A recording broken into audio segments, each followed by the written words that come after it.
मित्रांनो, गेले काही दिवस झालं सोशल मीडियावरती माझ्या खूप साऱ्या रील्स सॅडवाल्या येत आहेत आणि ते पाहून मला तुम्ही सगळेजण कमेंट्समध्ये विचारत आहात, मेसेजमध्ये विचारत आहात, की नक्की झालंय तरी काय? खरं तर कुठलाही सोशल मीडिया इन्फ्लुएन्सर असेल, त्याची लाईफ जेव्हा तो सोशल मीडियावरती पॉप्युलर होतो, तेव्हा ती वैयक्तिक राहत नाही. माझीसुद्धा तशी लाईफ आता वैयक्तिक राहिलेली नाहीये आणि मला या गोष्टी तुमच्यासमोर क्लिअर कराव्याशा वाटतात. कारण तुम्ही माझ्या कुटुंबातले सदस्य आहात आणि जर मी अडचणीत असू, मी जर त्रासातून जात असेल, तर ते मला तुम्हाला सांगणं इथं योग्य वाटतं. गेले काही दिवस झालं मी सर्वांशी बोलत असतानाच एका XYZ व्यक्तीसोबत इमोशनली अटॅच झालो होतो. अर्थात मी त्यांना आयुष्याची अर्धांगिनी म्हणून बघत होतो आणि सगळं काही चांगलं चाललं होतं. पण अनएक्सपेक्टेड त्यांची माझ्या आयुष्यातून एक्झिट झाली. मी एक्स्ट्रीम लेव्हलला इमोशनल अटॅच होतो, त्याच्यामुळे मला एक्स्ट्रीम लेव्हलचा त्रास झाला. एका ताईने मेसेज पण केला होता, की "तुझ्यासारख्या मुलाला ती नाही म्हटली, याचं थोडं नवलच वाटतं." खरं तर चूक कोण, बरोबर कोण हा इथे मुद्दाच नाहीये. प्रत्येकाची प्रेम करण्याची परिभाषा वेगळी असते. त्या माझ्या आयुष्यातून आता निघून गेलेल्या आहेत. त्यांचं जे काही चांगलं वाईट होतं ते त्यांच्यासोबतच निघून गेलेलं आहे. त्यामुळे त्यांच्यावरती बोलणं आता उचित ठरणार नाहीये. पण या व्हिडिओच्या माध्यमातून तुम्ही सगळे माझ्यावरती प्रेम करतात, तर मला एक गोष्ट आवर्जून सांगावीशी वाटते.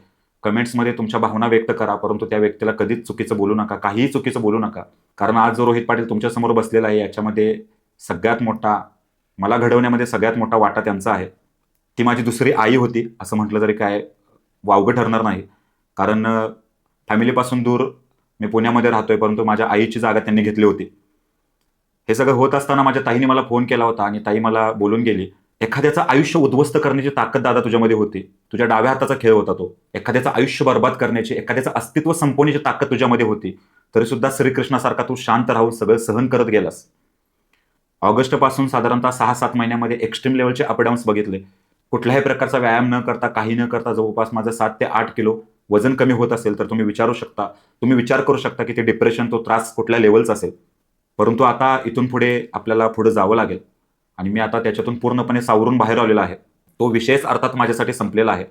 या सगळ्या फेजमध्ये मी बऱ्याच गोष्टी शिकलो. त्याच्याबद्दल मला तुम्हाला एकच गोष्ट सांगावीशी वाटते, की तुमचं एखाद्या व्यक्तीवरती कितीही प्रेम असू दे, तरीसुद्धा ती XYZ व्यक्ती तुमच्या आयुष्यातून अनएक्सपेक्टेडरित्या आयुष्यातून निघून जाऊ शकते. या गोष्टीसाठी मेंटली तयार राहावा. याचा अर्थ असा नाहीये, की ऑप्शन ठेवा लाईफमध्ये. जर ऑप्शन ठेवला तर त्या गोष्टी नैतिकतेला, नीतिमत्तेला धरून नसतील.